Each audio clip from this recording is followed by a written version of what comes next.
Père, c'est avec joie que nous nous tenons devant toi parce que tu as promis qu'il y aura un temps d'abomination, de désolation, mais tu as promis que ce sera pour mieux te voir arriver parce que ce sera la fin des temps. Alors Seigneur, ce sujet, nous voulons l'aborder avec ton Saint-Esprit. Accorde-nous cette grâce au nom de Jésus. Amen. Amen.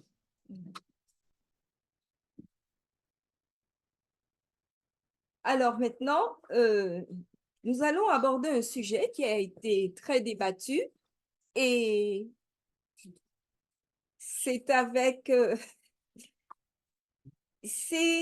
beaucoup de résumés tout le long parce que c'est un sujet très long. Je l'ai même vu abordé en 10 fois par un pasteur.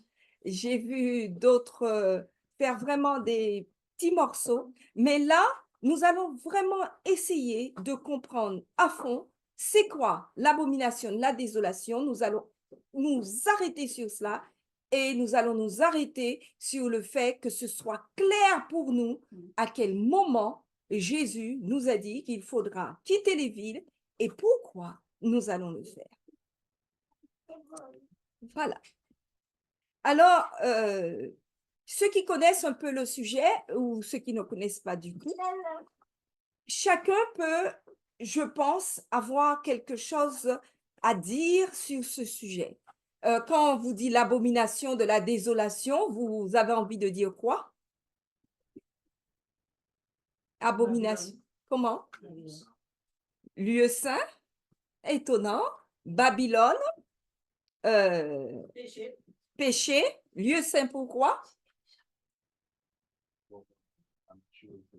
Voilà, par rapport à Matthieu 24. Et puis, pourquoi j'ai mis quitter les villes? Parce qu'il y a les Romains. À ce moment-là, il faut commencer à... Voilà, c'est à ce moment-là, quand il y aura l'abomination de la désolation, il faudra commencer à partir. Alors, nous allons lire ce que dit Matthieu 24, 15. C'est pourquoi, lorsque vous verrez l'abomination de la désolation dont a parlé le prophète Daniel établi en lieu saint, que celui qui lit fasse attention.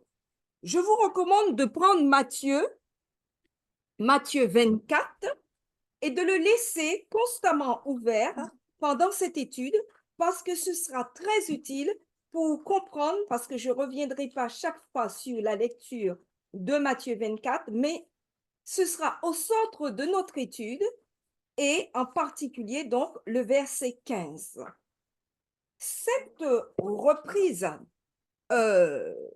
d'une notion d'abomination et de désolation c'est repris dans Marc 13, 14 et dans Luc 21, 20. C'est exprimé légèrement différemment. Dans Marc 13, 14, c'est Jésus qui parle. Donc, lorsque vous verrez l'abomination de la désolation établie là où elle ne doit pas être. Alors, vous voyez là qu'on ne parle plus établie en lieu saint, mais une petite nuance établie là où elle ne doit pas être. Et que celui qui lit fasse attention, donc une deuxième fois, faites attention, alors que ceux qui seront en Judée fuient dans les montagnes. Troisième fois, Luc 21 nous rapporte la même chose avec encore une petite nuance. Lorsque vous verrez Jérusalem investi par des armées, sachez que sa désolation est proche. Ces nuances sont très importantes parce qu'elles seront très utiles pour comprendre ce qui se passe. L'abomination. Dans la Bible, qu'est-ce que c'est? Si on regarde ce que dit la Bible, on va prendre des versets après, mais pour l'instant, vous allez me faire confiance. L'abomination, c'est Quand on se prétend comme Dieu, comme Jésus. quand on se prend pour Dieu, oui. Oui. Quand il y a péché, et quand c'est une chose répulsive, ce qui prend la place de Dieu, qui porte atteinte à la souveraineté divine, ce qui est contraire aux exigences de sa loi, tout ce qui viole la loi, et ce qui est en opposition avec le rituel, ce qu'il nous a prescrit pour le temple, ça devient une abomination.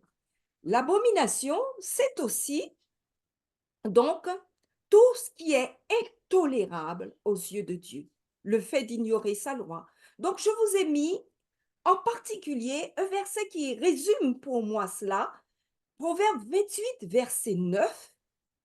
Si quelqu'un détourne l'oreille pour ne pas écouter la loi, sa prière même est une abomination. Donc Dieu met au centre de l'abomination le fait de ne pas être conforme à sa loi, de ne mettre à côté sa loi. Toutes les abominations vont donc découler du fait de ne pas observer la loi de Dieu. Parmi les abominations que Dieu déteste et qu'il répète et qu'il reproche à son peuple, nous allons noter Deutéronome 29, 17 à 18. Vous avez vu leurs abominations et leurs idoles, le bois et la pierre, l'argent et l'or qui sont chez elles, qu'il n'y ait parmi vous ni homme, ni femme, ni famille, ni tribu, dont le cœur se détourne aujourd'hui de l'Éternel, notre Dieu, pour aller servir les dieux de ces nations-là. Ésaïe 44, verset 19, en parlant des idoles faites par les Israélites, il dit, et avec le reste, vous avez pris du bois, vous avez mis au feu, vous avez fait cuit du pain, vous avez rôti de la viande, et avec le reste, vous faites une abomination en vous prosternant devant elle. Je me prosternerai devant elle. Tout est affiché sur le PowerPoint pour les gens qui sont dans la salle avec moi. La mère des abominations, pour symbolisant ce qu'est l'abomination, Dieu va prendre Babylone. Particulièrement pour ceux qui nous intéressent sur la fin des temps, dans Apocalypse, Dieu dit, sur son front, Apocalypse 17, verset 5, à la fin là, sur son front était écrit un nom, un mystère, Babylone, la grande, la mère des impudiques et des abominations de la terre. Donc, particulièrement, parce que Babylone, c'est la mère des abominations, nous allons surveiller, nous allons étudier, nous allons disséquer ce que fait Babylone, parce que nous attendons l'abomination de la désolation. Alors, qu'est-ce que la désolation qui découle d'une abomination? La désolation, c'est ce qu'a apporté Babylone. Dans Jérémie 25, verset 11, c'est la ruine apportée par Babylone. Quand Jérémie 25, 11 dit, tout ce pays deviendra une ruine, un désert, on aurait pu mettre, tout ce pays deviendra une désolation.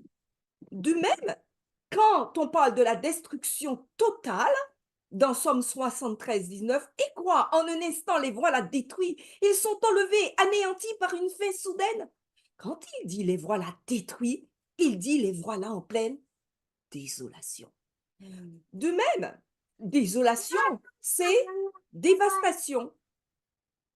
Et lorsque Jésus va utiliser, on va traduire que tout royaume divisé contre lui-même est dévasté, c'est le même mot, on aurait pu dire est désolé. Maintenant, concentrons-nous sur notre problème. Je vous ai dit, gardons Matthieu 24. Au verset 1, comme Jésus s'en allait au sortir du temple, ses disciples s'approchèrent pour lui en faire remarquer les constructions. Mais il leur dit, voyez-vous tout cela? Je vous le dis, en vérité, il ne restera pas ici pierre sur pierre qui ne soit renversée. Et au verset 3, les disciples attendent que Jésus soit sur la montagne et lui firent en particulier cette question. Dis-nous, quand cela arrivera-t-il? Et quel sera le signe de ton avènement et de la fin du monde? Pour les disciples, ils disent que ça ne peut être que la conséquence de la fin du monde. Ils disent toute pierre sur pierre sera renversée. Donc ils disent quand cela arrivera-t-il et quel sera le signe de ton avènement et de la fin du monde? Et Jésus va faire quelque chose, il ne va pas répondre en disant non, pierre sur pierre, ça ne veut pas dire la fin du monde. Il va répondre aux deux questions en même temps. Et là, c'est super parce que ça veut dire que tout ce que Jésus dit sur la fin de Jérusalem peut être répété de façon différente sur la fin du monde. Donc, nous avons déjà en perspective deux éléments. Babylone, qui est la reine des abominations et qui a dévasté le royaume d'Israël. Et une deuxième perspective, Israël, Jérusalem, qui va souffrir l'abomination de la désolation, alors que nous voulons savoir que sera la fin des temps. Alors, qu'est-ce qu'il va dire Jésus? Il va dire, tout d'abord, il y aura le commencement des douleurs. 24, verset 8, tout cela ne sera que le commencement des douleurs. Et qu'est-ce qu'il décrit dans Matthieu 24, 4 à 8? Il va dire, prenez garde que personne ne vous séduise. Prenez garde, il y aura des faux Christ. Plusieurs viendront, disons, c'est moi le Christ. Prenez garde, vous entendrez parler de guerre et de bruit de guerre. Gardez-vous d'être troublés, car il faut que ces choses arrivent, mais ce ne sera pas encore la fin. Et il va dire aussi, il y aura des famines, des tremblements de terre, mais tout cela, ce ne sera que le commencement des douleurs. Très important. Il va maintenant parler d'un deuxième temps. Le commencement des douleurs a été là, donc on l'a vu. Et maintenant, une autre chose qui montre qu'il y a une ampleur et une pression sur les hommes. De Matthieu 24, 9 à 13, plus particulièrement sur ses disciples, il dit, on vous livrera au tourment, on vous fera mourir, vous serez haïs, il y aura des faux prophètes, l'iniquité va augmenter. Celui qui persévérera malgré tout cela sera sauvé. Il dit, alors que tout ça sera là, la bonne nouvelle sera prêchée dans le monde entier, alors viendra la fin. Donc, vous avez vu, le deuxième temps est un temps de persécution, mais un temps où il y aura une bonne nouvelle prêchée. Et là, quand toute la bonne nouvelle sera prêchée, il commence à partir de Matthieu 24, 14, il dit, alors viendra la fin. Et quand on voit Matthieu 24, 14, il va dire, la fin c'est fini. C'est pourquoi, lorsque vous verrez l'abomination de la désolation dont a parlé le prophète Daniel établi en lieu saint, que celui qui lit fasse attention. Alors, qu'est-ce qu'il dit là? Que la fin, c'est la fin. Vraiment, il n'y aura plus rien à attendre dans ce monde. Il sera en abomination et en désolation totale. On va désactiver le son. Là. Merci. Et donc, et là, on s'aperçoit de quoi? Il va dire, ne faites plus attention à rien, fuyez dans les montagnes. Courez, courez, courez. Surtout, ne vous attachez pas aux choses terrestres. Si vous avez laissé quelque chose dans votre maison, n'allez pas le prendre. Si vous êtes enceinte, c'est bien dommage parce qu'il faut courir. Et il dit encore quelque chose d'étonnant. Priez pour que votre fuite n'arrive pas en hiver. C'est parce qu'il fait froid. Mais il dit ni un jour de sabbat. Mais alors, s'il est en train de répondre à un message sur la fin des temps et qu'il dit ni un jour de sabbat, ça veut dire qu'il compte que le sabbat sera préservé jusqu'au dernier moment. Donc,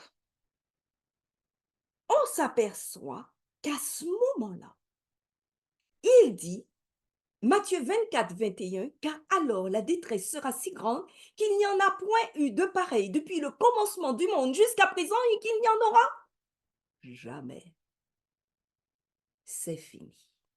Nous verrons des choses jamais vues se passer sur terre. Mais alors, ceux qui auront écouté sa parole auront fui dans les montagnes. Donc, c'est vraiment important de comprendre à quel moment il faut vraiment fuir.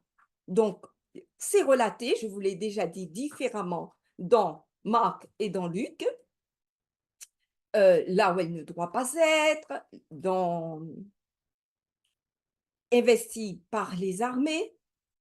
Et Jésus ajoute quelque chose dans Matthieu 24, il dit, c'est dont au 24, 15, c'est pourquoi lorsque vous verrez l'abomination de la désolation dont a parlé le prophète Daniel, le fameux Daniel qui a vu agir la reine, la mère des abominations, Babylone, ce dont a parlé le prophète Daniel établit en lieu saint, que celui qui lit fasse attention.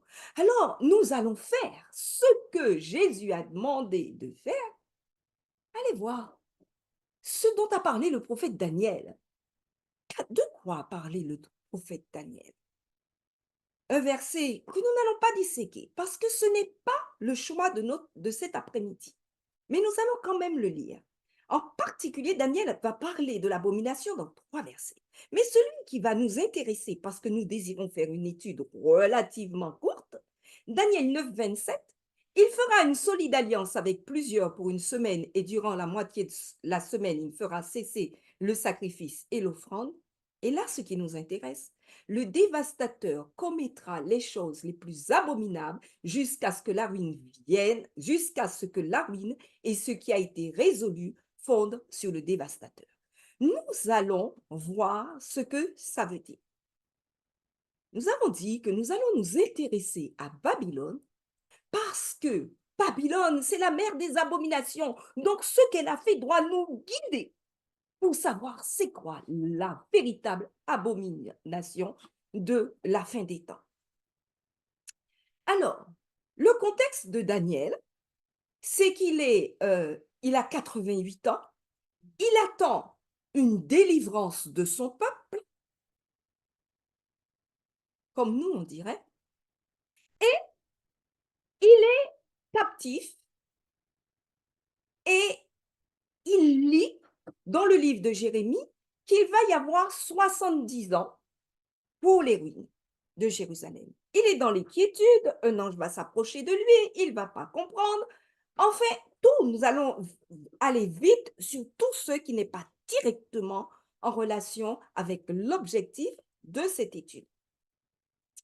Et il est dans un total désarroi parce que, comme nous l'avons vu dans Jérémie 25, verset 11, la ruine, le désert, l'asservissement à Babylone a été fait. Et comment s'est passée cette abomination? Il y avait un premier temple à Babylone et qui a été, qu'est-ce que je raconte? Non, il y avait un premier temple à Jérusalem. Le premier temple, c'est lui qui a été détruit par Nebuchadnezzar. Que s'était-il passé? Ben, figurez-vous qu'avant que Nebuchadnezzar se décide à écraser Jérusalem, il y avait une période de troubles, de guerre, les rois étaient infidèles.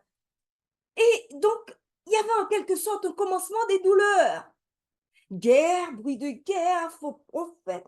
Enfin, tout ce qui est résumé dans la première partie de ce que dit Jésus, des gens qui séduisent beaucoup de gens, gardez-vous d'être troublés, il faut que ces choses arrivent, ce ne sera pas encore la fin. Il y a des nations qui s'élèvent contre une nation, et tout cela, Jésus dit, ce n'est que le commencement des douleurs. Donc, la région de Palestine, la région d'Israël, est rempli de guerre, de bruit de guerre. Vous pourrez voir ça dans la Bible, ce n'est pas notre sujet.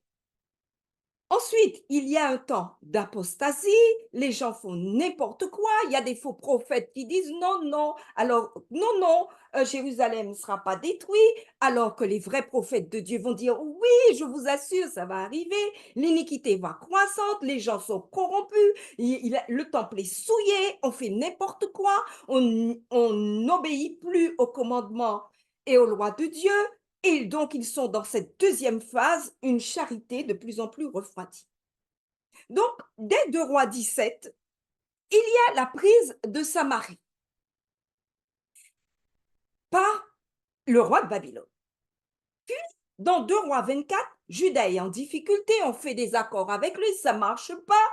Donc, Nebuchadnezzar part et prend des gens de Jérusalem, d'Israël, il les emmène dans son pays. Troisième temps, ils sont encore rebelles et ils se décident à faire quelque chose pour les mater définitivement. Il entre dans Jérusalem et maintenant il va entrer dans le temple, dans le sanctuaire. Il va dire, c'est votre culte là, votre célébration, vous n'obéissez à rien, vous ne vous soumettez pas. Et il va profaner le temple, il va détruire, il va prendre tous les ustensiles du temple, tout ce qui servait à louer l'Éternel. Le temple est profané et dévasté. Donc, l'abomination de Babylone va aller jusqu'à la désolation de la terre qui avait été la terre promise, la terre de Dieu. Mais il y a une bonne nouvelle. Il y a une future restauration prévue et annoncée. Et bien que, parce que pendant tout ce temps d'apostasie, il y a des gens, comme le prophète Jérémie, qui a dit, il y aura une restauration. Donc, lorsque vous voyez que ça suit presque ce que Jésus a dit, encore une fois, il y a une bonne nouvelle annoncée de quelque chose de meilleur dans tout le pays. Il y a des prophètes de différentes natures qui vont, vous pouvez lire ça dans 2 Rois 17, 2 Rois 24, dans Jérémie, ils proposent, ils disent, vous savez, ce sera renversé, mais ce que Daniel savait, dans 70 ans, ce sera restauré. Alors, ils sont arrivés à l'abomination de la désolation avec un grand temps de trouble et le temple a été souillé et détruit. À question double, Jésus a fait une réponse double. Il a dit, quand il a dit, voyez-vous tout cela, il ne restera pas ici pierre sur pierre. Il contemplait donc le magnifique temple de Jérusalem et il dit, il ne restera pas ici pierre sur pierre. Et les disciples, on l'a vu, dit, quand cela arrivera-t-il? Donc Jésus va vraiment répondre. Et quel sera le signe de ton avènement et la fin du monde? Jésus va vraiment répondre. Et voilà, la prophétie double de Jésus va donc avoir un accomplissement réel et nous verrons plus tard un accomplissement spirituel. Nous allons donc continuer en voyant maintenant ce qui s'est passé quand Jésus a dit « Il n'y aura pas pierre sur pierre qui ne soit renversée ». Pourquoi c'est important? Parce que là encore, Jésus répond en montrant ce qu'est l'abomination de la désolation. Donc, nous avons un deuxième exemple de l'abomination de la désolation. Et il a dit à ses disciples, je vous le dis en vérité, cette génération ne passera point que tout cela arrive, dans Matthieu 24, 34. Donc, il dit, il y aura bien une abomination de désolation dans votre génération. Donc, ce n'est pas un tort de regarder cette abomination de désolation comme étant réellement une abomination de désolation. Donc, nous savons que Jésus dit qu'il y aura ce temps en leur expliquant, voilà les événements. Donc, Matthieu 24, 8, le commencement des douleurs, c'est-à-dire qu'il y aura des guerres, des bruits de guerre, des nations qui s'élèvent contre des nations, des guerres, le commencement des douleurs. Après, quand il arrive à Matthieu 24, 13, c'est parce qu'il y a celui qui persévérera jusqu'à la fin, c'est-à-dire de persévérer dans un temps de trouble. Et à Matthieu 24, 14, il y aura la fin. Alors, nous allons reprendre ce qui s'est passé, qui fait que la prophétie de Jésus s'est réellement réalisée au temps des apôtres. En tout cas, tous les apôtres ne sont pas encore morts. Quand ils voient arriver les événements prédits par Jésus, on est en 70. Alors, tout cela ne sera que le commencement des douleurs. Dans Matthieu 24, 4 à 8. Y a-t-il eu la séduction par des faux Christ du temps des apôtres? Bien sûr. L'apôtre Paul en parle dans 2 Corinthiens 11, 4. Il dit, si quelqu'un vient vous prêcher un autre Jésus que celui que nous avons prêché, ou si vous recevez un autre esprit que celui que vous avez reçu, ou un autre évangile, vous le supportez fort bien. Donc, il y avait des faux Christ. Et l'apôtre Paul le leur reproche. Et Jérusalem n'est pas encore détruite. Donc, la prophétie de Jésus s'est réalisée. Il y a des guerres et des bruits de guerre, bien sûr. Quand on regarde ce qui se passe dans l'Empire romain dont fait partie Israël à ce moment-là, il y a des guerres un peu partout dans le royaume. Ils n'arrivent pas à préserver la Pax Romana, comme ils l'avaient appelé, sur tout le royaume. Y a-t-il eu des famines? Eh bien, dans Acte 11, 28, un prophète nommé Agabus se leva et annonça par l'Esprit qu'il y aurait une grande famine sur toute la terre. Elle arriva en effet sous Claude, l'empereur Claude qui a régné de 41 à 54. Donc, tout ce que Jésus va dire va se réaliser, même les tremblements de terre. Savez-vous que la zone de la Méditerranée où Israël se retrouve, dans cette zone, il y a eu beaucoup de tremblements de terre avant 70. On peut aller très loin, bon, c'est très loin d'Israël, mais en tout cas, le plus célèbre qui s'est passé en 62, c'est le grand tremblement de terre de Pompéi qui va arriver et la destruction de Pompéi va arriver après. Donc, Jésus, comment? Oui, mais la destruction de Pompéi aussi. Il y a eu des tremblements de terre avant. Voilà. Alors, Jésus, le premier stade, s'est passé. Maintenant, le deuxième stade pour réel. Toujours ce qui se passe pour Jérusalem. Persécution, peine de mort, ils l'ont vu arriver. On a tué Étienne, la haine, la trahison, pardon, la séduction par de faux prophètes. Jean 4 dit, bien-aimés, n'ajoutez pas foi à tout esprit, mais éprouvez les esprits pour savoir s'ils sont de Dieu, car plusieurs faux prophètes sont venus dans le monde. Donc Jésus a prédit des faux prophètes, Jean les voit à l'œuvre. L'iniquité est croissante, on ne va pas vous dire, ça se voit tout de suite que même dès que les apôtres ont commencé à installer des églises, ils ont eu affaire à l'iniquité, la charité se refroidit, l'apôtre Paul est en train de secouer les églises mais Jésus vient de repartir. Tout ce que Jésus a dit se passe. Et la bonne nouvelle est prêchée dans le monde entier. Bien sûr, ils sont tellement persécutés, acte 11, 19, ceux qui avaient été dispersés par la persécution, survenue à l'occasion d'Étienne, allèrent jusqu'en Phénicie, dans l'île de Chypre et à Antioche, annonçant la parole seulement aux Juifs.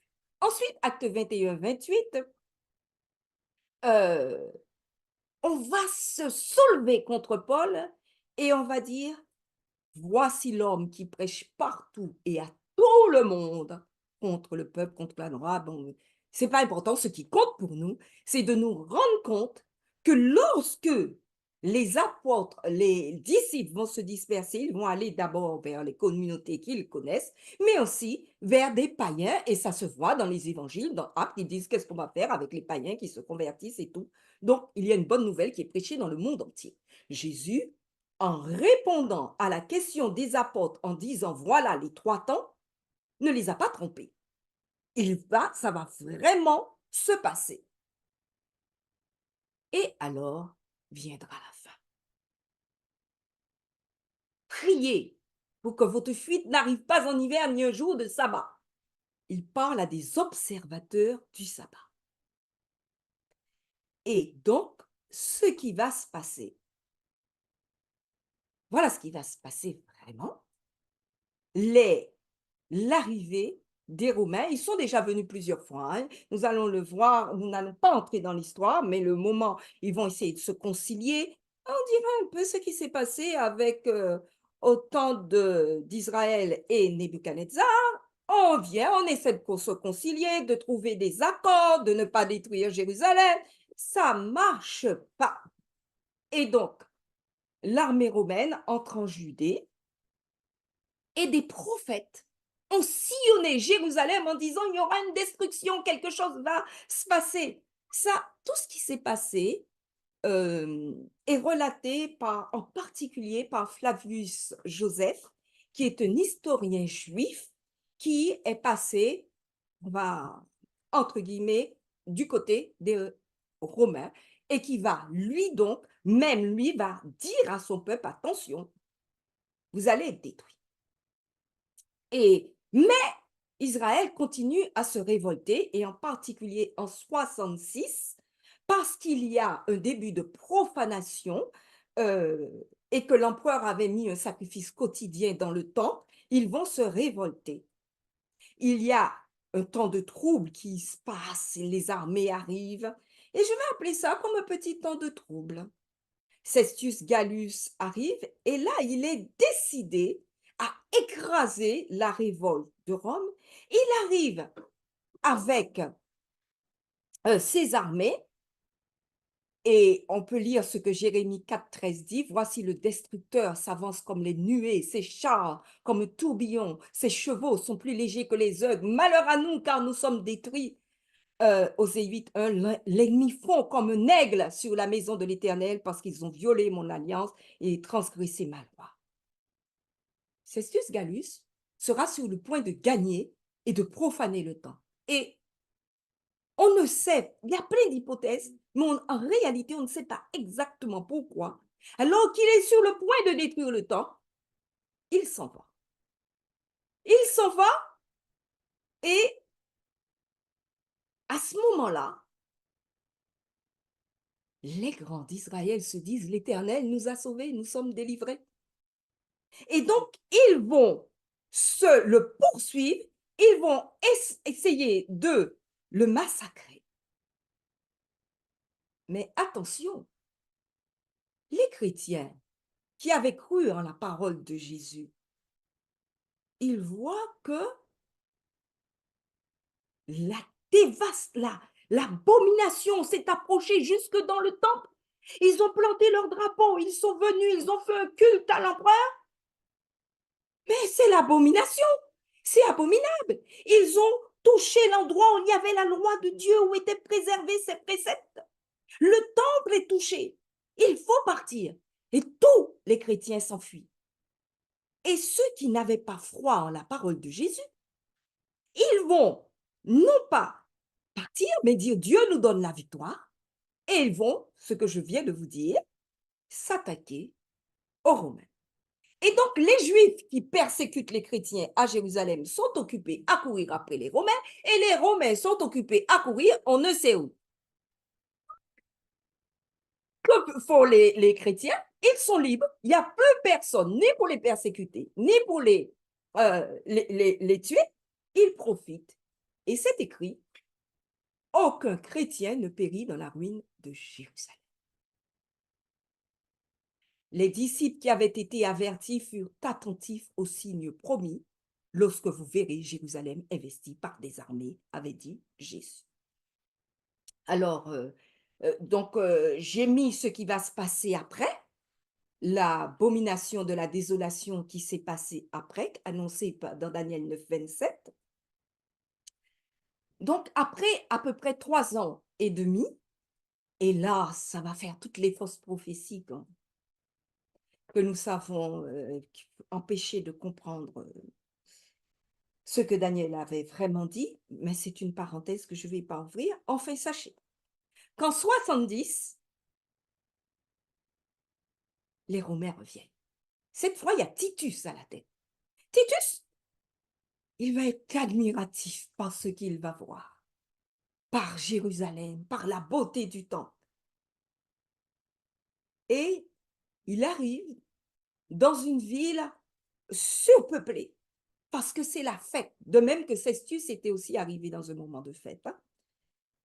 Et il va entourer Jérusalem. Jérusalem entourée par des armées, de nouveau. Et là, il ne fallait plus qu'il y ait de chrétiens dedans. Donc, il entoure, il fait une enceinte de 7 kilomètres qui empêche à toute personne d'entrer ou de sortir. Une famine effroyable va sévir, les gens vont faire des choses jamais vues, ils vont se manger les uns les autres, vont manger des cadavres, ils vont faire cuire leur ceinture, tout ce qui était en cuir. Les femmes, les enfants vont se trahir, le mari n'aura pas de respect, la femme n'aura pas de respect pour ses enfants. Les gens se mangent. La famine est effroyable, elle est effroyable plus que jamais parce que c'est un moment où tout le peuple s'est réuni pour prier. Et la protection conditionnelle de Dieu avait donc été enlevée à ce moment-là, à la nation juive. Deutéronome 28, 45 avait dit « Jusqu'à toutes ces malédictions viendront sur toi, elles te poursuivront et seront ton partage jusqu'à ce que tu sois détruit. » Pourquoi? Parce que tu n'auras pas obéi à la voix de l'Éternel, ton Dieu, parce que tu n'auras pas observé ses commandements et ses lois qu'il te prescrit. Jésus pleurant devant Jérusalem parce qu'il voit tout ce qui y arrive, tout ce qui risque d'arriver. Matthieu 23, 37, Jérusalem, Jérusalem, qui tue les prophètes et qui lapide ceux qui te sont envoyés. Combien de fois ai-je voulu rassembler tes enfants, comme une poule rassemble ses poussins sous ses ailes, et vous ne l'avez pas. Alors, Deutéronome avait dit qu'ils allaient fondre comme l'aide, qu'ils allaient être assiégés, Deutéronome 28, 52. Une nation visage farouche, donc 50, une nation visage farouche qui n'aura pas de respect pour le vieillard ni pitié pour l'enfant. Elle t'assiégera dans toutes tes portes jusqu'à ce que tes murailles tombent, ces fortes et hautes murailles sur lesquelles tu auras placé ta confiance. Titus, après avoir affamé le peuple, va entrer, il va essayer de préserver le temple. Un incendie va se déclarer, le temple sera dévasté, totalement détruit. C'est effroyable. L'abomination a produit la désolation. Maintenant, à nous, nous devons voir s'accomplir ce qui nous a été promis. Quel sera le signe de ton avènement et la fin du monde? Quand vous verrez toutes ces choses, sachez que le Fils de l'homme est proche, à la porte. Donc, nous avons une période prophétique sur laquelle nous n'allons pas revenir, qui est en quelque sorte le temps qui a été donné pour redécouvrir les Écritures. Arrivé en 1844, nous voyons qu'il y a eu, après que la loi a été oubliée, il y a eu le catholicisme qui a dominé. Ensuite, il y a eu les protestants qui sont arrivés. Et après, ils se sont déchirés. Et jusqu'à présent, nous pouvons dire que les signes que Dieu nous a promis comme étant le commencement des douleurs, dans Matthieu 24, 4 à 8, sont étaient là. Donc, je ne vais pas reprendre chaque fois Matthieu 24, 4 à 8, mais sachez que la séduction par des faux Christ, vous n'avez jamais entendu parler d'un Christ ici, d'un Christ là, le Christ de par-ci, le Christ de par-là? Bien sûr. La guerre et les bruits de guerre? Qui ne sait que guerre et bruits de guerre, il suffit d'allumer la télé ou d'allumer la radio. Puisque nous sommes, nous, en France, ce ne sont que guerre et bruits de guerre. Les famines, Vous savez très bien que la famine sévit dans plusieurs pays où d'ailleurs elle n'aurait pas dû sévir. Et Sir White, mon auteur préféré, a écrit « Ces catastrophes vont devenir de plus en plus fréquentes et de plus en plus désastreuses. La destruction atteindra aussi bien l'homme que l'animal. La terre est dans le deuil, épuisée. Ils dépérissent, les gens haut placés de la terre. La terre a été profanée par ses habitants, car ils passaient outre aux lois, altéraient leurs prescriptions, ils rompaient l'alliance perpétuelle. » Donc, deuxièmement, on attend la persécution, en tout cas en France. Le deuxième temps, que je vais appeler le petit temps de trouble, où Jésus a dit « Celui qui persévérera jusqu'à la fin sera sauvé ». En tout cas pour nous en France, nous attendons la peine de mort, la haine, la trahison, la séduction par des faux prophètes. Il y en a toujours, hein? Il y en a qui sont encore séduits. L'iniquité croissante, la charité refroidie et surtout la bonne nouvelle prêchée dans le monde entier avant qu'arrive l'abomination de la désolation. Il faut premièrement que la bonne nouvelle soit prêchée partout. Sœur White a parlé du commencement de ce temps de trouble qu'on a appelé petit temps de trouble. Elle dit, le commencement de ce temps de trouble mentionné ici ne se rapporte pas au temps où les plaies, les dernières plaies qui vont dévaster le monde, commenceront à être déversées sur l'humanité, mais à une brève période qui les précédera de peu. Donc, nous savons que ce deuxième temps va précéder de peu pendant que le Christ est dans le sanctuaire. Pour ceux qui étaient à l'étude précédente, nous savons que depuis 1844, Jésus est dans le sanctuaire céleste. En tout cas, dans la partie très sainte, et il est bien sûr au ciel depuis sa montée, après sa résurrection. À ce moment-là, tandis que l'œuvre du salut touche à sa fin, des troubles se feront sentir sur la terre et les nations seront irritées, mais cependant tenues sous contrôle afin de ne pas empêcher l'œuvre du troisième ange. Dans ce deuxième temps de petits troubles, on peut se dire donc, bien qu'elle a dit ce sera très peu de temps, parce qu'en réalité, on va dire que Cestius Gallus a été le signalement avant la fin.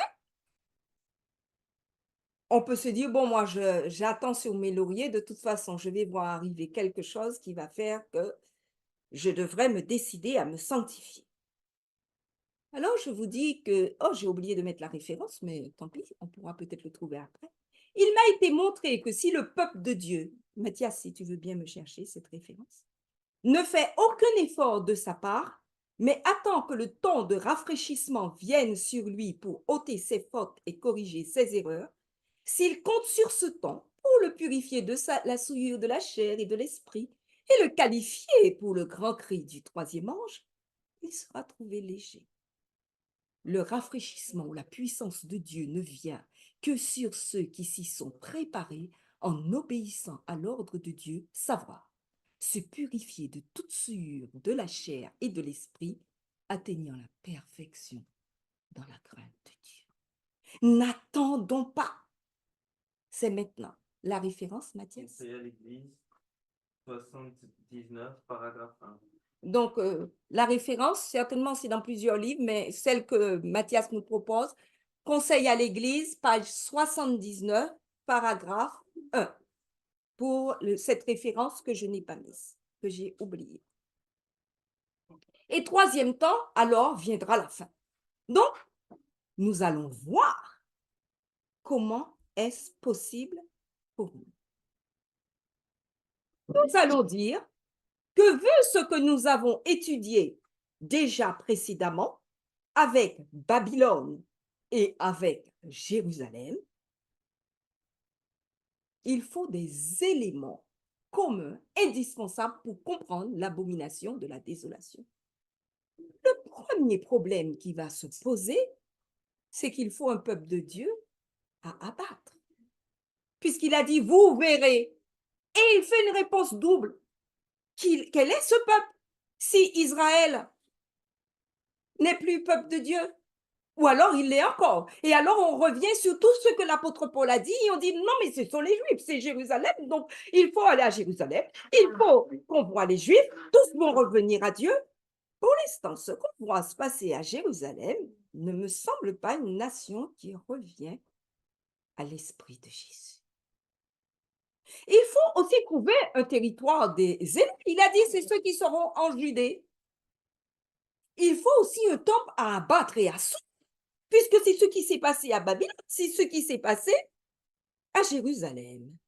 Il faut qu'il puisse l'abomination se passer dans un lieu saint où le mémorial de la loi, le respect et de la loi de Dieu était prôné, puisque c'est ce qui s'est passé à Jérusalem, c'est ce qui s'est passé à Babylone, c'est ce qui s'est passé à Jérusalem. Et il faut des observateurs du sabbat. Parce qu'il a dit, priez pour que votre fuite n'arrive pas un jour de sabbat. Donc, jusqu'à la fin des temps. Et il faut... Ni en hiver. Ni en hiver. Ni en hiver. Mais moi, j'arrête sur les points communs qui m'intéressent. Bien sûr, on peut aller dans plein de détails, on peut prendre autre chose. Mais là, je veux pointer des choses qui me semblent absolument nécessaires pour que nous comprenions. On pourrait choisir autre chose. Je vous dis, il y en a qui en fait 10. J'ai choisi ce qui me semble important selon ce que j'ai compris. Il faut aussi une nation qui domine le monde. Babylone dominait-le. Rome dominait le monde. Une nation qui domine le monde, qui plus que ça se montrait tolérante envers les religions et qui par suite à un événement, un refus de soumission, va changer d'attitude. C'était le cas de Babylone et des Romains. Ils toléraient la religion des autres. Et à ce moment-là, il y aura des gens qui pourront fuir dans les montagnes. Il faut qu'ils apportent une abomination. Et c'est quoi? On a vu dans les évangiles que l'abomination, c'est l'adoration d'idoles et le reniement de la loi de Dieu. Et ça va se passer en au moins 2 temps. Ils sont arrivés plusieurs fois de Babylone sur Jérusalem. Ils sont arrivés plusieurs fois avant de se décider à écraser. Rome sur Jérusalem est arrivé plusieurs fois avant de se décider à écraser. Donc, nous ne serons pas étonnés s'il y a eu plusieurs fois de demandes d'écrasement et de soumission à une loi contraire à la loi de Dieu.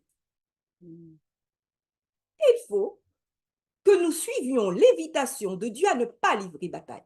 Savez-vous que lorsque Babylone est arrivée, le prophète Jérémie a dit laissez-le, Dieu lui a donné la domination, ne vous battez pas. Et lorsque on est arrivé à Jérusalem, donc là c'est Jésus lui-même qui avait dit non, allez fuyez. Et bien pour nous aussi, il ne faudra pas livrer bataille, il ne faudra pas croire, on pourra rester, ils sont bien gentils, ils ne sont pas si méchants que ça, de toute façon ça ne va jamais se faire. Non, fuyez. Suivra une désolation qui accompagne l'abomination. Maintenant, qui est le peuple de Dieu à abattre? Puisque c'est écrit, et là nous allons faire un mélange entre ce que dit l'Apocalypse, ce que disent les évangiles, ce que disent les apôtres. Pourquoi? Parce que tout ce qui concerne les temps de la fin doit nous permettre de comprendre cette prédication de Jésus. Qui cherche-t-on à abattre? Apocalypse 12, 17 écrit, le dragon représente Satan, qui représente une église, un pouvoir qui sera donné. On ne va pas entrer dans sa futilité contre la femme représente l'église. Mais ce qui nous intéresse, c'est que la guerre qui va se passer entre les restes de sa postérité à ceux qui gardent les commandements de Dieu et qui ont le témoignage de Jésus. Mais alors, qui est chargé du témoignage de Jésus? Les Juifs. Romains 9, verset 6 est écrit, « Ce n'est point à dire que la parole de Dieu soit restée sans effet. Il avait dit que le temps serait fini, car tous ceux qui descendent d'Israël ne sont pas Israël. Comment peut-on renier ce que la parole de Dieu a dit et chercher en Israël sans réalisation?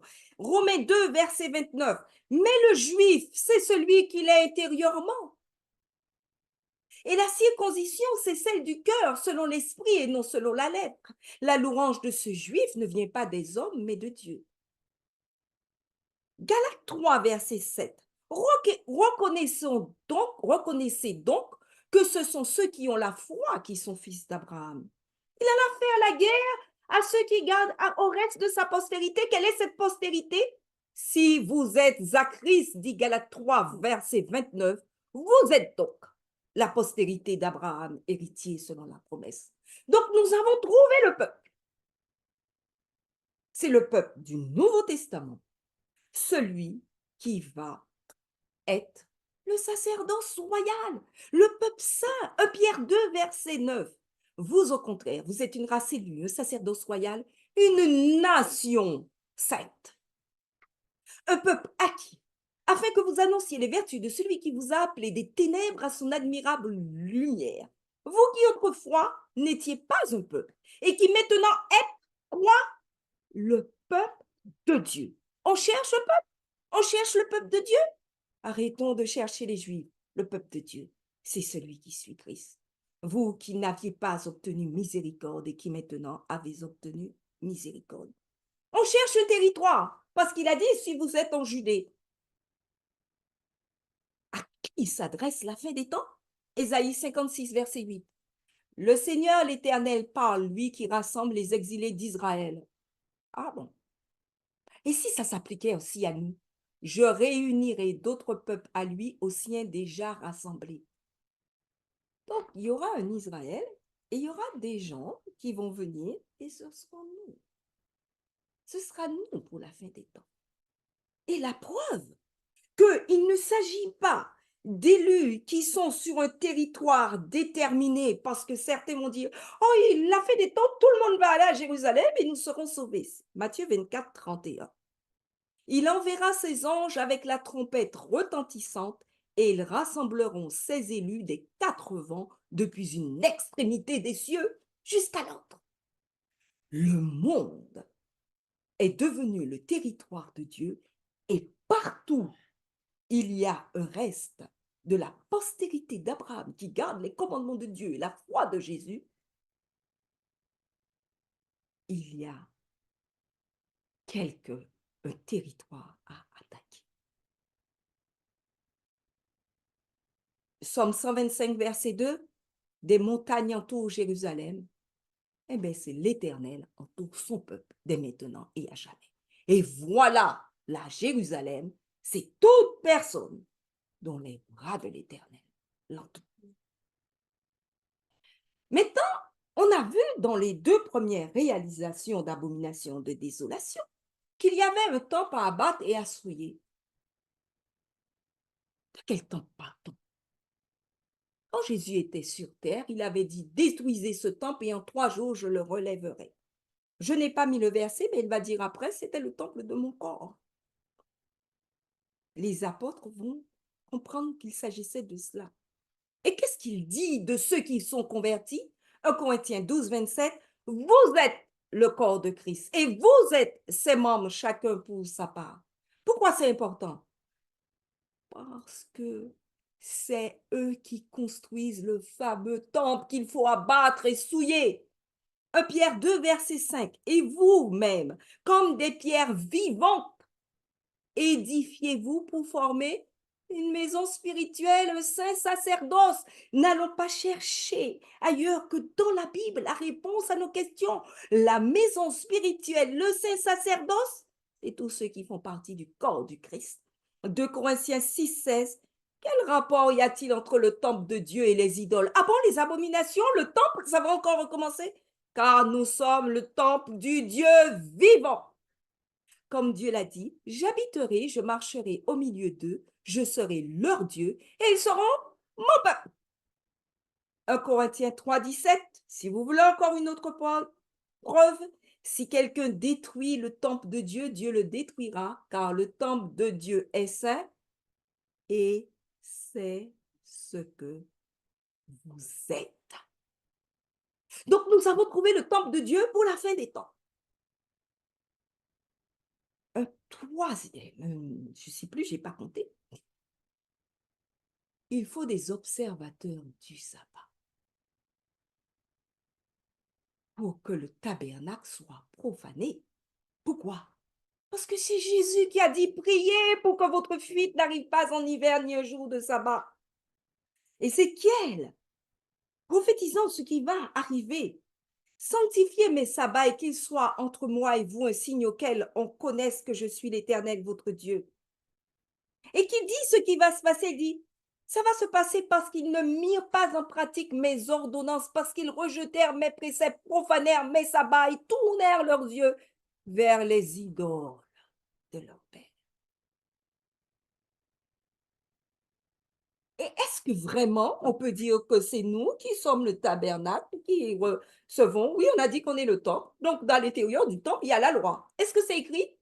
Romains 2, verset 15. Nous faisons maintenant une application spirituelle de ce que Dieu a prévu. Il montre que l'œuvre de la loi est écrite dans leur cœur, leur conscience en rendant témoignage et leur pensée s'accusant ou se défendant tour à tour. Toute personne consacrée à Dieu peut dire dans Somme 40, verset 9, « Je veux faire ta volonté, mon Dieu, et ta loi est au fond de mon cœur. » Et lorsque Jérémie 31 nous parle de la nouvelle alliance, voilà ce qui est écrit. « Voici les jours viennent, dit l'Éternel, où je ferai avec la maison d'Israël et la maison de Juda une alliance nouvelle, non comme l'alliance que je traitais avec leur père, le jour où je les saisis par la main pour les faire sortir d'Égypte, alliance qu'ils ont violée, quoique je fusse leur maître, dit l'Éternel. Mais voici l'alliance que je ferai avec la maison d'Israël. Après ces jours-là, dit l'Éternel, je mettrai ma loi au-dedans d'eux, je l'écrirai dans leur cœur et je serai leur Dieu, ils seront mon peuple. Êtes-vous de ceux qui ont la loi de Dieu au fond du cœur et qui l'appliquent? Vous êtes le temple. Au dernier temps, on essaiera de souiller et qu'on entourera par des lois pour tomber. L'abomination, adoration d'idoles et reniement de la loi de Dieu annoncée et qui arrive au moins en 2 temps. C'est ce qui s'est passé pour Babylone et pour Jérusalem. Il y a quelque chose de très étonnant. C'est qu'il y a une religion qui revendique l'idolâtrie. Lorsqu'on lit le site Aletheia, qui est l'un des premiers sites catholiques officiels au monde, il dit, en parlant des 10 commandements et du passage qu'ils ont retiré d'Exode 20, c'est écrit dans Exode 20, « Tu n'auras pas d'autre Dieu en face de moi. Tu ne feras aucune idole, aucune image de ce qui est là-haut dans les cieux ou en bas sur la terre ou dans les eaux par-dessous la terre. Tu ne te prosterneras pas devant elles pour leur rendre un culte. » C'est une abréviation, c'est écrit « Tu ne te prosterneras point devant elles. » Le commentaire de ce responsable des catholiques dit, et c'est vrai, d'emblée, le texte ne laisse aucune place au doute. Rendre un culte à des images ou statues de saints comme nous le faisons, nous, catholiques, serait réellement un péché gravissime à l'époque de l'Ancien Testament. C'est eux qui l'ont écrit. Si vous allez voir l'article, j'ai mis le lien, on peut le chercher, des idolâtres les catholiques sur Aletheia, il suffit de taper ça, vous allez le trouver. Ils vont dire que, ils vont s'expliquer comme ça, hein, ils vont dire qu'en réalité, cette loi-là n'a plus lieu d'être, que c'était pour préserver les Juifs des peuples idolâtres alentour qui faisaient n'importe quel Dieu, mais à partir du moment que l'idolâtrie représente le vrai Dieu, c'est normal qu'on l'adore, même en passant par des images. Il ne faut pas s'occuper des gens qui disent qu'on est des idolâtres. Nous savons qui nous adorons. Mais ils reconnaissent que si on s'arrête à la loi de l'Ancien Testament, ils sont en porte-à-faux. Donc, c'est très grave. On va maintenant aussi, il revendique une deuxième chose, le fait d'avoir changé le jour du repos. Et là, ils l'écrivent aussi. Il y a un site, le jour du Seigneur Info, que vous pouvez aller voir, où il y a toutes les revendications, enfin toutes, bien sûr, beaucoup de déclarations du catholicisme disant qu'ils ont changé le jour du repos. Voilà ce qu'en particulier a écrit un abbé. Bon, ça fait très longtemps qu'ils l'ont changé, hein, depuis du temps de Constantin, dans les premiers siècles. En 1922, il a écrit: les catholiques et les protestants en général n'observent pas le samedi mais le dimanche. C'est écrit par un prêtre catholique. Si l'on prend l'écriture sainte comme règle de foi, on voit que ceci est contre la loi divine. Car d'un côté, on conclut clairement de l'Ancien Testament que le samedi doit être sanctifié dans l'Ancien Testament. Et il continue. De l'autre, on constate dans le Nouveau Testament que les apôtres ont de la même façon fidèlement observé le samedi. Ils ne contestent pas ça. Ils ne sont pas comme les évangélistes qui peuvent dire non, non, c'est pas vrai. Les apôtres observaient le samedi. Et on ne lit pas ailleurs dans les Saintes Écritures que ce divin précepte ait été approché. Les protestants sont donc contraints ou bien de revenir au samedi judaïque, ou bien de se soumettre à l'autorité de l'Église qui, par le pouvoir reçu de Dieu, a substitué le jour du sabbat au jour du dimanche. Et du fait, il ne s'agit pas là du simple domaine de la discipline, mais d'un changement de précepte divin. Il déclare que nous avons le pouvoir reçu de Dieu. Ou dans la Bible, on ne sait, mais ce sont des bonnes explications, vous en faites pas. Mais pour ce qui est de la loi divine qui a été déposée dans le tabernacle, ils disent, jamais vous n'allez trouver ça dans les Saintes Écritures. Donc, quand Jésus parle d'un problème d'abomination et que nous voyons dans les Écritures que c'est lorsqu'on touche à sa loi et qu'on n'est pas respectueux, on se dit, il y a quelqu'un qui va avoir un problème. Ils apportent l'abomination. On sait, par exemple, et beaucoup s'inquiètent de cela, que dans Laudato Si, le peuple a parlé de la sauvegarde de la maison commune en disant que pour sauvegarder la maison commune, il faudrait choisir un jour de repos où la terre puisse se reposer. Et il propose, bien sûr, le dimanche. Nous allons également nous intéresser à une deuxième nation. Nous continuons à nous intéresser aux caractéristiques de Babylone et de Rome. En leur temps, toutes les deux étaient dirigées par une nation qui dominait le monde.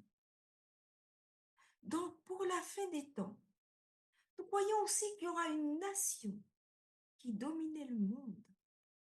Une nation qui, à l'instar de Rome et de Babylone, se montrait tolérante envers les religions et qui, par suite à un événement, un refus de soumission du peuple de Dieu, va changer d'attitude.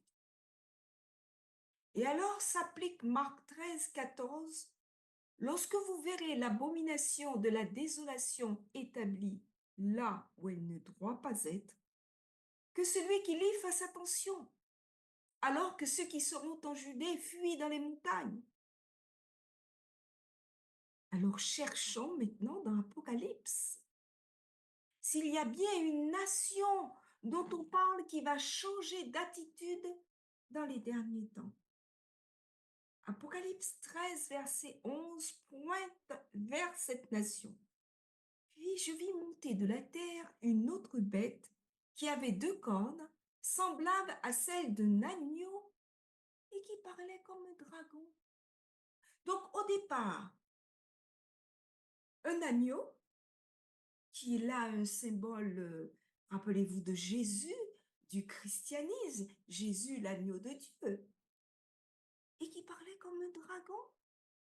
Donc, qui va avoir une sonorité à un moment précis semblable à celle du diable, semblable à celle qui a apporté l'abomination de la désolation.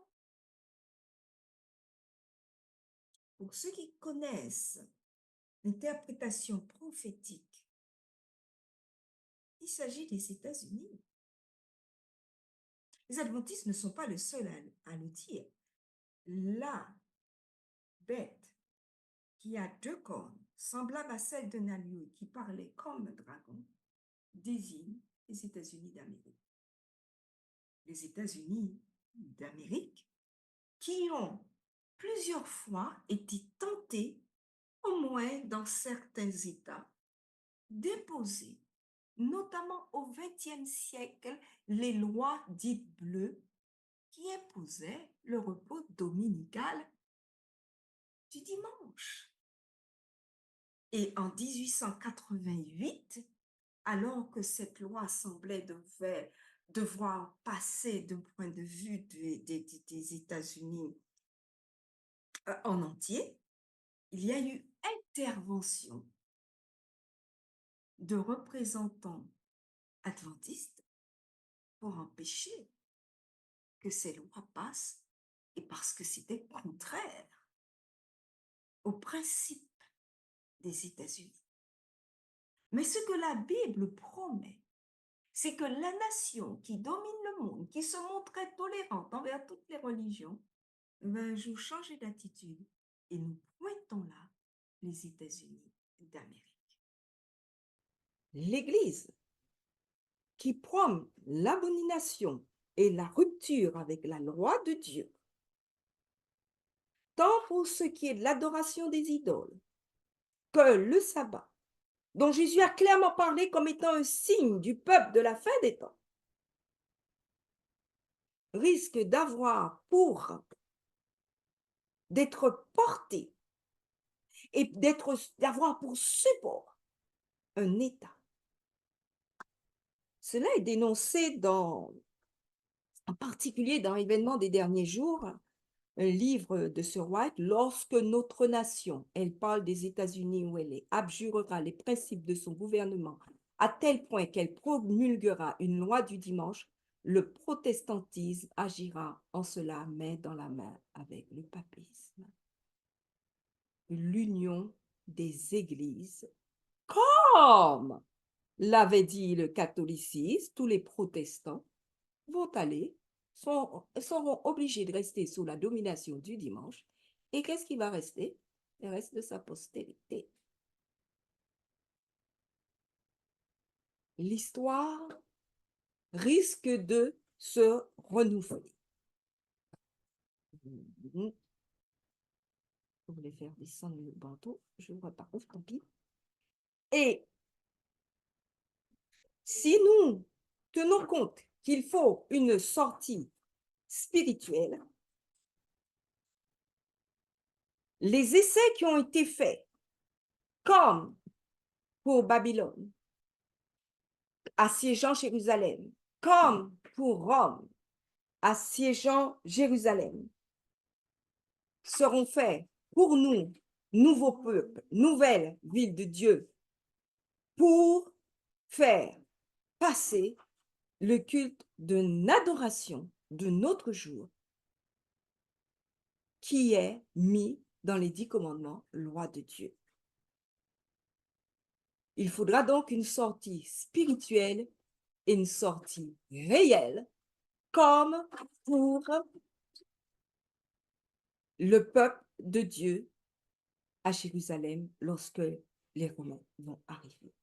Avant cette sortie, nous avons lu dans Matthieu 24 que la bonne nouvelle du royaume sera prêchée dans le monde entier, c'est-à-dire qu'il y aura un grand cri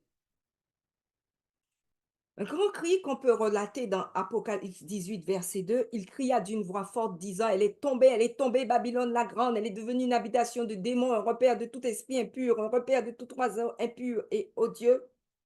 Et j'entendis du ciel une autre voix qui disait, sortez du milieu d'elle, mon peuple, afin que vous ne participiez point à ses péchés et que vous n'ayez point part à ses fléaux.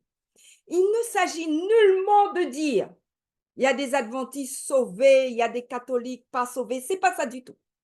Il s'agit de dire que toute personne qui entend la voix de Dieu lui disant sortez devient son peuple. Sortez, ne participez pas au péché, qui est quoi le péché? Défini par la parole de Dieu, le péché, c'est la transgression de la loi. Nous ne participons point à ces péchés. Nous croyons qu'effectivement, après avoir essayé maintes et maintes fois de maintenir, de mettre une loi du dimanche, un jour, cela aboutira. Le temps n'est pas éloigné où, comme les premiers disciples, nous serons contraints de chercher refuge dans des lieux désolés et retirés. De même que le siège de Jérusalem.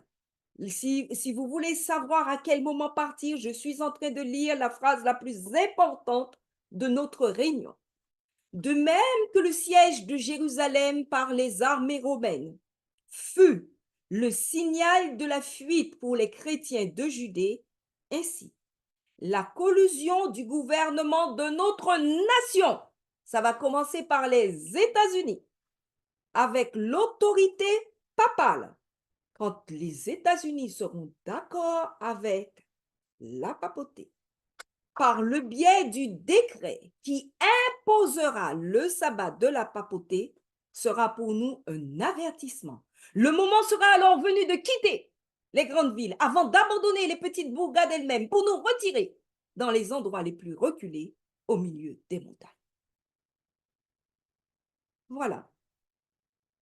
Si il y a une loi qui dit la loi de Dieu, le peuple de Dieu ne peut pas continuer à suivre sa loi et à pratiquer son culte et être le temple saint de l'Éternel, de même que le temple réel a été détruit au moment de Nebuchadnezzar.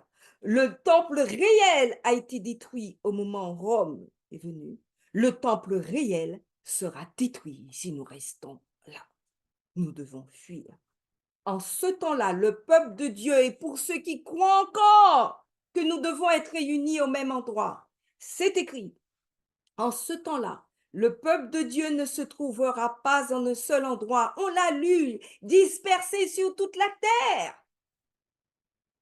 Il sera réparti en divers groupes dans toutes les parties du monde. Et les fidèles seront mis à l'épreuve individuellement, pas en groupe. Chacun devra subir l'épreuve par lui-même. Il est donné à tout le monde de dire, moi je suis le peuple de Dieu. Je veux observer la loi. Il ne s'agit pas là d'un problème. Être adventiste, c'est un problème qui veut observer la loi de Dieu. Et ne pas connaître et ne pas commettre ce que Dieu appelle l'abomination. Une invitation à ne pas livrer bataille. Ah oui, je vais rester, je serai là pour, quand le moment sera venu, il faudra aller vivre ailleurs son bien-être spirituel en dépit des événements fâcheux et externes. À Babylone comme à Rome, sachez qu'à Babylone, je vous l'ai déjà dit, on disait ne livrez pas bataille. À Rome, ne livrez pas bataille. Alors que ceux qui seront en Judée, que ceux qui seront des Juifs de cœur et qui auront fait de leur maison un temple saint et de leur terrain une Judée, fuient dans les montagnes. Donc, tout ça rend impossible toutes sortes d'interprétations de l'abomination, de la désolation.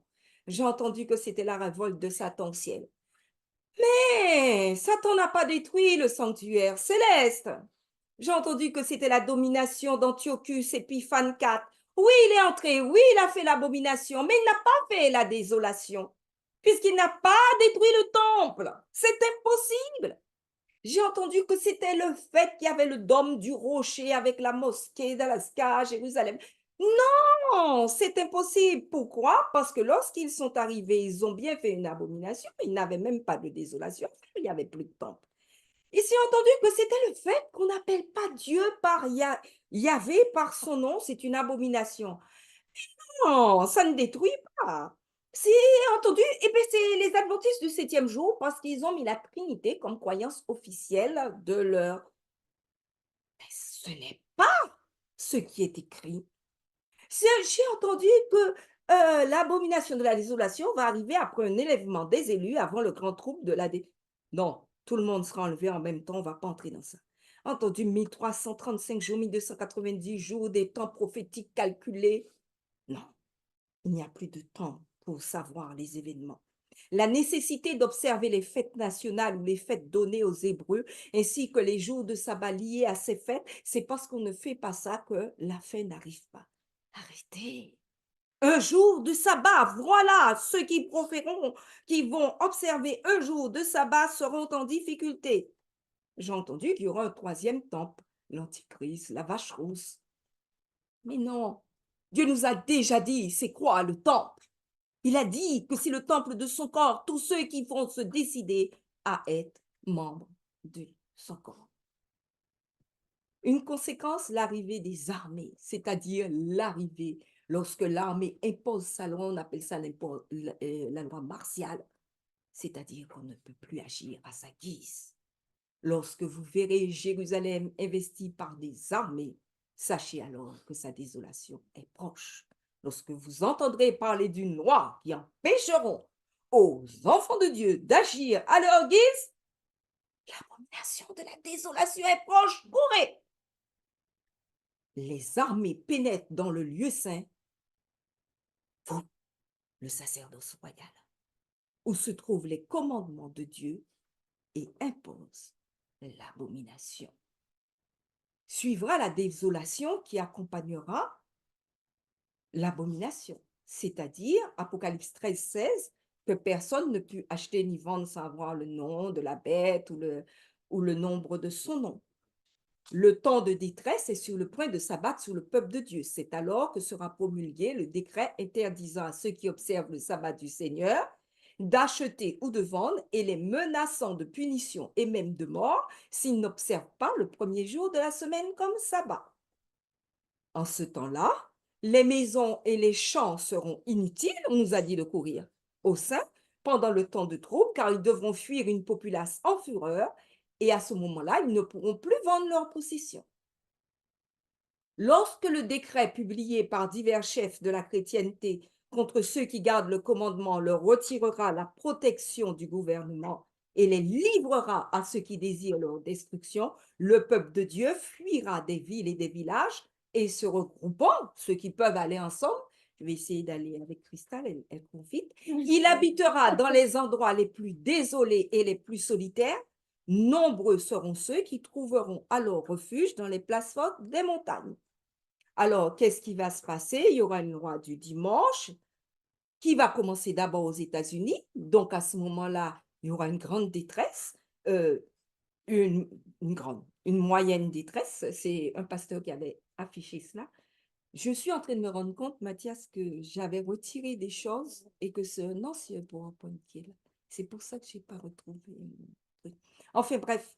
Tu veux faire une pause et j'essaie de vous mettre à jour. C'est trop tard, je suis arrivée vers la fin. Donc, excusez-moi, vous avez un brouillon là avec des parenthèses parce que j'avais changé cette slide et c'est pour ça aussi qu'il n'y a pas eu la slide spécialement sur l'Amérique. Et donc, oui, tu m'as pris le brouillon. Et les plaies universelles, tout ça n'aurait pas dû être sur cette slide. Donc, mes excuses, la dernière mise à jour de mon PowerPoint n'est pas là. Donc, mais quand même, le schéma reste exact. La loi, il y aura une loi du dimanche proclamée, il y aura une sorte de détresse, il y aura une fin du temps de grâce. Pourquoi? Parce que lorsque la loi du dimanche ne sera proclamée, il y aura encore la possibilité de conversion des gens qui seront sensibilisés au fait, mais pourquoi une telle loi? Et qui vont commencer à sonder les Écritures et qui vont se rendre compte, On ne peut pas continuer comme ça, on doit choisir. Et après que tout le monde aura pris position, il y aura la fin du temps de grâce.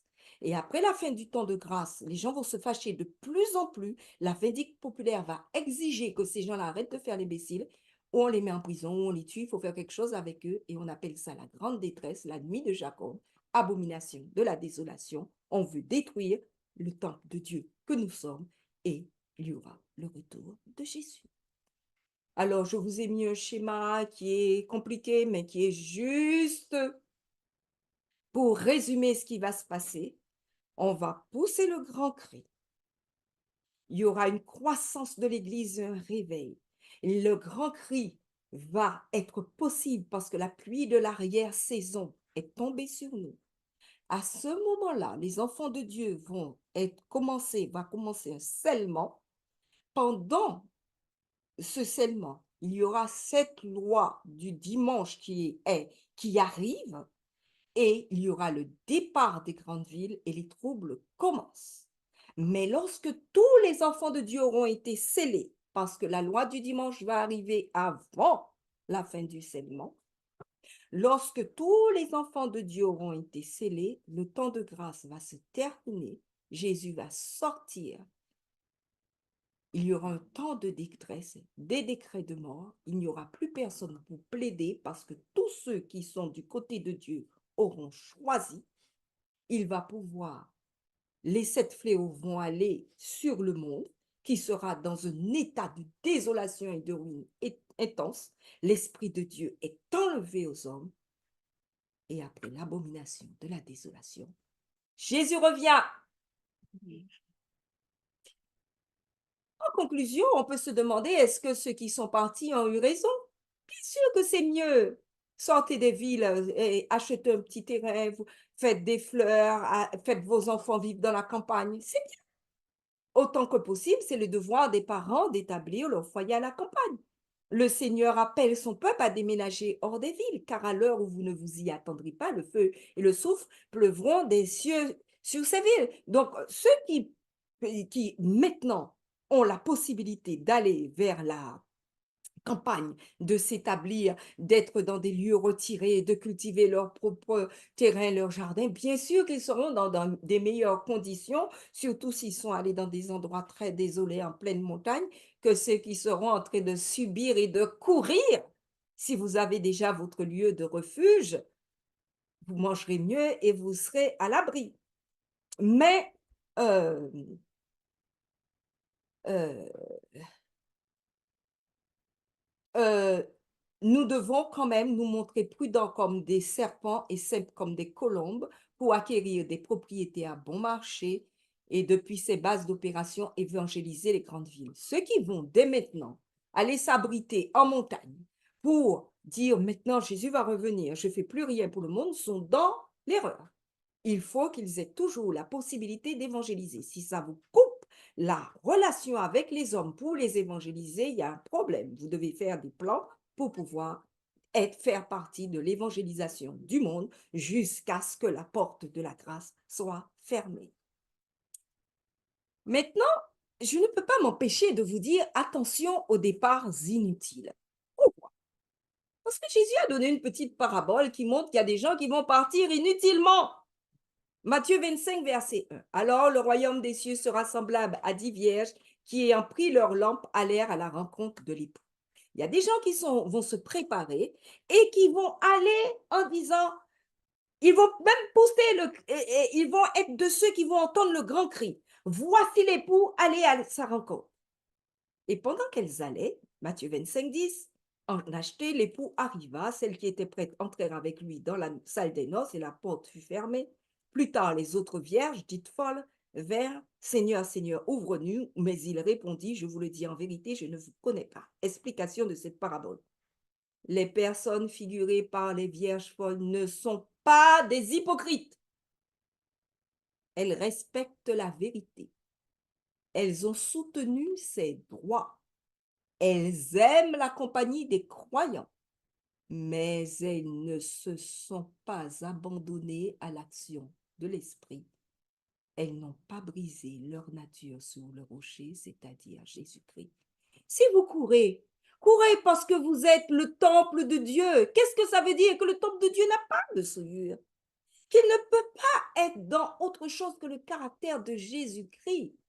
Les personnes folles, les vierges folles, représentent les personnes qui n'ont pas développé un caractère capable de résister en temps de crise. C'est comme si elles allaient vers leurs voisins en disant « Donnez-moi votre caractère ou je suis perdu ». Ceux qui demeureront fidèles aux principes qui garderont la foi jusqu'à la fin auront auparavant développé un caractère semblable à celui du Christ. Ils auront tantôt connu une étroite communion avec lui et par sa sagesse et sa grâce seront devenus participants de la nature divine. Il ne s'agit pas de devenir participant de la nature terrestre en sachant bien cultiver ses légumes et ses fleurs, mais en sachant cultiver le caractère de Dieu. Aucun être humain ne peut communiquer à un autre sa ferveur, sa noblesse, ni supplier à ses lacunes morales. Non seulement il y aura ceux qui vont se faire l'illusion qu'ils sont avec Dieu, alors qu'ils ont couru et qu'ils aiment Dieu, qu'ils aiment les préceptes, mais Dieu les appelle des vierges folles parce qu'ils n'ont pas changé leur nature. Et elle parle aussi d'un deuxième type de vierge folle, j'ai bien aimé. Certains hommes forts, précieux aux yeux de Dieu, sont envoûtés. Ils ne comprennent pas qu'ils sont représentés par les vierges folles. Et qui sont ces hommes? Ceux que la philosophie scientifique spirit a éloigné l'esprit. La philosophie scientifique spirit a éloigné l'esprit de quelques-uns du message à proclamer aujourd'hui. Ceux qui ont laissé la science, les considérations, les analyses théologiques ou scientifiques empêcher que le message du troisième ange soit prêché dans sa pureté. De dire qu'il y a réellement abomination, désolation lorsqu'on viole la loi de Dieu ou qui vont vers l'évolution, sont dans l'erreur et font partie des vierges folles. Alors maintenant, nous arrivons à la fin de notre étude.